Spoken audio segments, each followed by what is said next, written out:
ერთი ძველი ანეკდოტი გამახსენდა.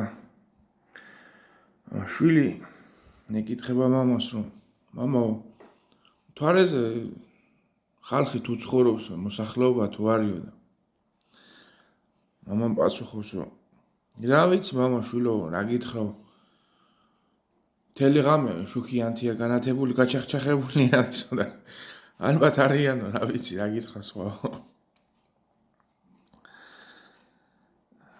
ერთი ანეკდოტია, ორი კაცი ზის და იყურებიან ცაში.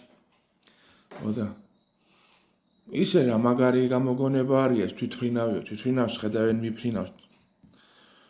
სამხელა ისო, წონის რაღაც მასა რომ მიფრინავსო, ხო?